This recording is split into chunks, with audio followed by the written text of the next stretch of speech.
All right, can everyone hear me okay? Yes, I see Loud nodding and head. clear. Yeah, I see some, I even have a long distance visitor, Meryl Sale, and you're back east, I believe. So thank you for joining. First cautionary note is that I did not realize that they're going to be doing some minor construction outside the house today. It's not something I could call off. So periodically you're going to hear a chop saw. I'll try to mute it, but it's in short bursts. They're just cutting the tips off the 2x4s. So if it's really obnoxious, Rick, let me know and I'll mute or something. Or if I have to for the presentation portion of it, I can go upstairs because that's going to be on the computer. Just keep me posted.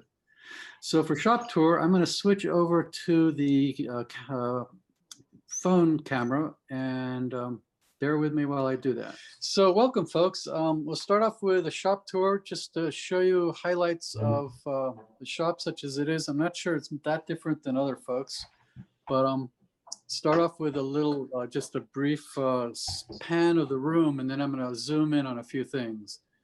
If anybody has any questions or thoughts or comments, Rick, I think we're doing the thing where they put a note in the chat. Send in your questions on chat, and I will send them to Steve.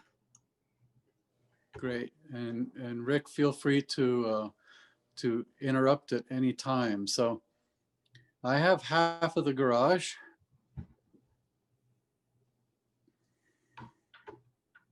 Your standard equipment.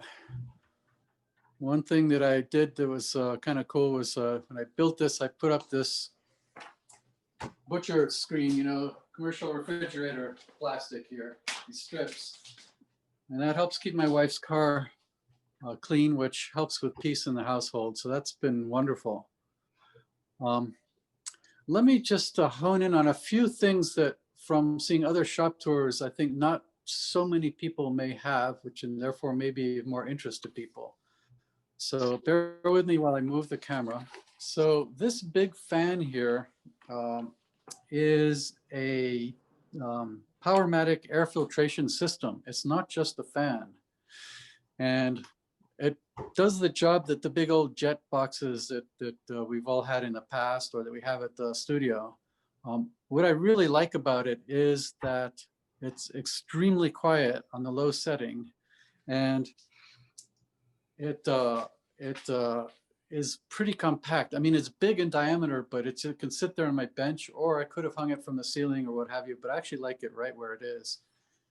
Nice feature is that they have a remote control. So I come into the shop and start work, I hit the on button, and I can set it to, it defaults to medium. I can turn it to high, or I usually just leave it on low, at which point it's almost inaudible.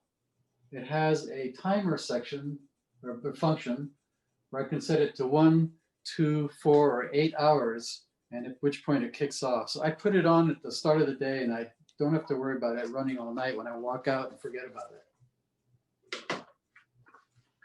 In addition to that, since I'm pointing in that direction, I am using a lot the a mask,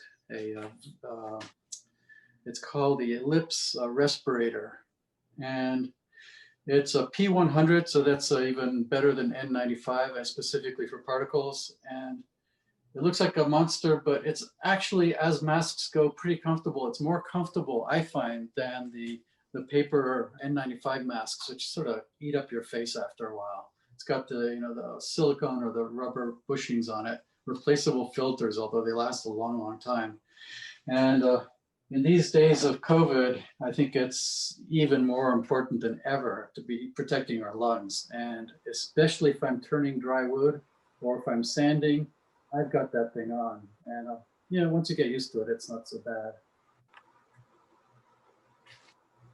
Also on the can I ask a question? Yeah, fire away. Does the respirator cause your glasses to fog up? No, no. Because I've never found one yet that would allow me to use it without my glasses fogging. Have you used the actual rubber type respirators or only the Yes. paper ones? Both. Yeah. I find it doesn't, and that's otherwise a real problem for me, especially in cooler weather, as you know. It's got this sort of, let me see if you can see this. Yeah, it's got this, this sort of flange around the edge that goes in, so your nose fits right in there. And I wear it with this strap going straight back and this one going up, so it really pulls in pretty snugly. And it's a matter of fit, of course. This one happens to fit me perfectly. And no, I don't fog up my glasses. Otherwise, there's no way I could use it, obviously, because I have to wear glasses all the time now. So. Steve, I have a quick question. Thank you. Yes. I noticing the location of your fan. How does that work as far as pulling the sawdust or the dust when you're sanding on your lathe? Is that or you have to move it then? Who is that? I'm not talking. Is that Dave? John Langan. Oh, John. Yeah, John. No, so that's the air filtration system. That's designed to remove the really, really fine stuff. You know how they say the stuff you can't see is the most dangerous? That's what this guy does. It's an electrostatic system. It's got this little brush out here that acts as a diode or one of these things. And it doesn't have a lot of paper filters in there. It's got these various screens that are slightly positive and negative ionization. And so it catches the 1 micron, 2 micron size stuff. And the rest of it goes through. So this is just to keep the air in the shop clean. And supposedly, I forget the stats, but like every 20 minutes, it cleans it 5 times or, this kind of stuff. It's keeping the ambient air clean. I have a dust collector for the question you asked. And that is, oops, sorry, I didn't mean to make everyone see. Yeah. I see that too. Yeah, I was just curious. Where did you get that other filtration system? I got the Powermatic on Craft Supplies. Not the Powermatic, but the other. The big fan? Electric. Yeah, that's a Powermatic fan. It's a Powermatic product. And I Okay. believe I got it from Craft Supplies, or I may have got it directly from Powermatic. I forget. You hunt around and see who's got the best price. Okay. It's not cheap, but it's it's so fit the bill for me rather than having this huge box in here, like the old jet system. So. Okay, good. And Right, this, you're looking here at the dust collector, which is, your standard. This is Penn State Industries one that I got about 8 years ago, and it works great. Works great with the hood. And I use the hood all the time. One thing I like about it, you guys all probably know this, but this, the hose comes right off. So on the lathe, on the bandsaw, I stick it on there. Or if I'm hollowing, I'll often take this off and I have this just hanging over right at the mouth of the hollow form when I use the air compressor to blow out all the dust. That goes straight in there. Very good. Let me show you a couple of other things. Yeah, I've got a question, Steve. How many circuits do you have providing power to your shop? Yeah, good question. I have 2 basically. I've got the 220 for the lathe. Yeah. And all the rest is, I think, on 1 fuse or Wow. circuit breaker now. So I do have to be careful how many machines I run at once. Like if I'm firing up the bandsaw, I can't also sharpen. Or if I'm running the air cleaner, I have to turn that off, which I do anyway when I'm going over to sharpen, that kind of thing. Anything that's pulling that initial juice of the acceleration, I have to run one at a time. So periodically I blow it, but not too bad. So I'm kind of into safeties. I think we all are and should be. So just a couple of things that I do in that regard. Face shield, ear protection. I keep them here right on the lathe, on this little knob that the Powermatic got. Seeing Lynn, what's her last name? Yamaguchi, I think. Yeah. What happened to her? Answering the phone, you come back, you forget to put the face shield on. Man, that's me. That's me all over. So I've got little routines to make sure I go reach over, turn it on. Oops, put it on. For my hands, I have really thin hands. I don't know if you guys find this, but you know, adjusting the banjo and so on, it hurts. So I keep in my back pocket of my turning jacket this little bundle of floor matting and sponge and stuff. I put that in my hand to grab it with. And I do wear cycling gloves. They have these gel pads on it. Brad Adams turned me onto this. And again, that's just a lifesaver. I know some people say you shouldn't wear a glove turning, but I have to have it because otherwise my hands are just complaining very quickly. So let's see. And not to harp on it, it's not what you guys came for, but also on the question of safety. I get so spacey when I'm working because I'm thinking, you know, about the piece and I forget to do stuff. I've come up with a system I call 1, 2, 3, 4, which is before I start, you know, I air, cage, face shield, banjo is tight. And every time I start, I'll whack the tool rack with my fist, you know, give it a tap. If that happens, you know, I know not to proceed. And in that regard, I've been sort of astonished. I hear a lot of people get Powermatics and the first thing they do is they take off the cage. I get it. It sort of looks like it's a pain and you're looking through this thing. But I think of it like bifocal glasses, which I wear. At first it drives you cuckoo, and then after a couple of days, you don't even notice it anymore. I always have this thing down, big piece or small. All it takes is one piece of, you know, a 2-pound piece flying at you at the speed we turn. Not funny. So that's it. I'll shut up on safety, but I was interested to mention that. Lighting. Here's something that not everybody might have, which is the system up here. Bear with me while I turn the camera up. Cool system. Yeah. So my wife is a painter, and her studio is actually right next door to us. And she found this photography equipment. So at the end of it, and I'm sorry to make everyone seasick. I'm trying to get in here. Okay, at the end of it is a LED panel that there you go. And it has these little flaps on it, you know, like in the movie studios, which is really nice because I can be turning and have it right over my head. And I turn this little flap down and it's not shining on my face and my glasses, making me blind. Of course, it's on a boom. So as I work, depending where I want the light, I can shift it around. I can turn the head this way and that. I can move it back and forth. If I'm parting off and I want that light right down into the crack where I'm parting off, I can see. If I'm hollowing, I swing it way over and I can see part way in. That really helps a lot.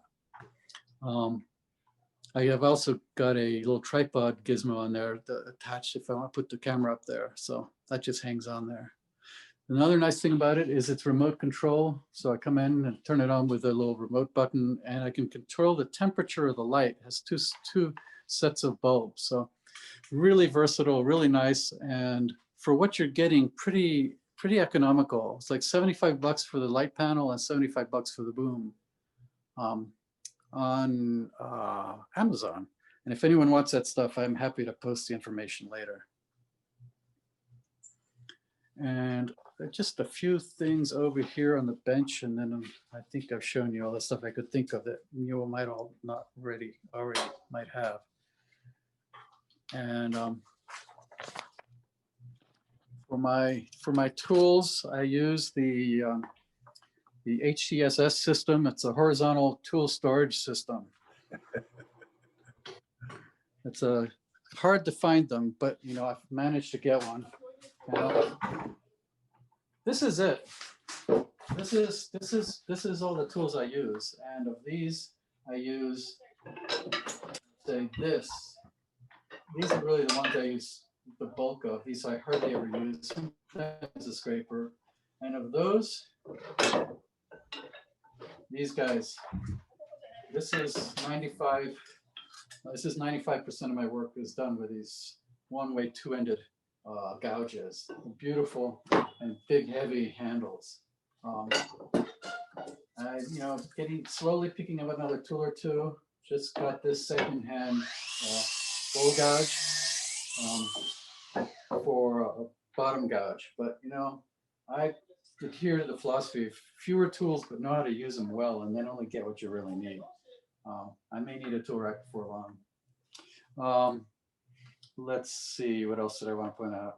So tools, I've got the Joukowsky tools up here. I don't know if you can see these guys, and they clip in the little carbide cutters and so on. Love them. They come in 3 sizes. I've got all 3, and I use all 3. Once you get the set of them, you're good to go. The small one is these little guys, and there's a medium-sized one. I've got calipers galore. We hollow formers need calipers. Sorry about the sawing out there. Sounds like you're at the dentist. Yeah, don't say that. So you can see I've got the usual small figure 8s and so on. Then up here, the more specialized ones, I've got the large and small Joukowskis in the middle there. Then on the left, that black one is a new acquisition. It's the Andre Martel calipers, which are really, really nice because here, I'll show you there's another one that's even bigger, but easier to see.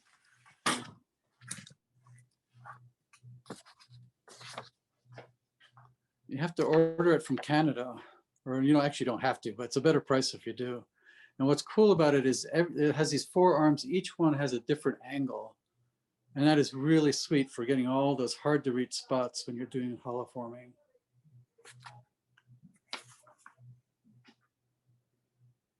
And that's the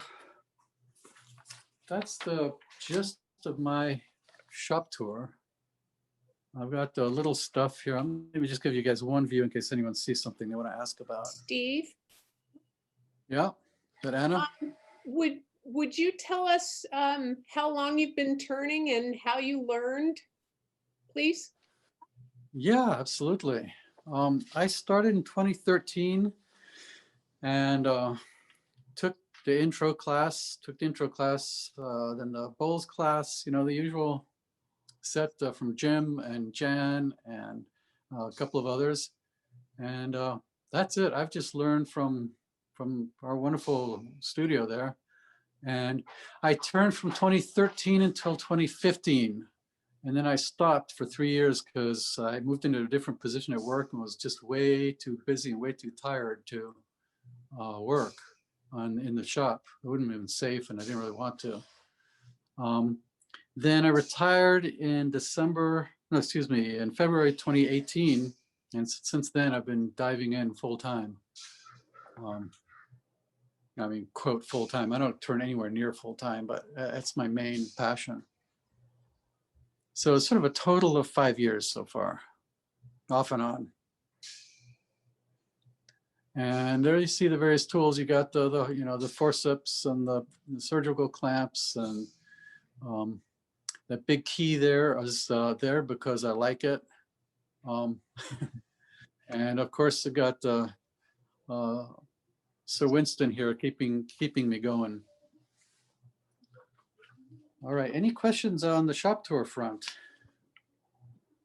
Steve, this is Rick.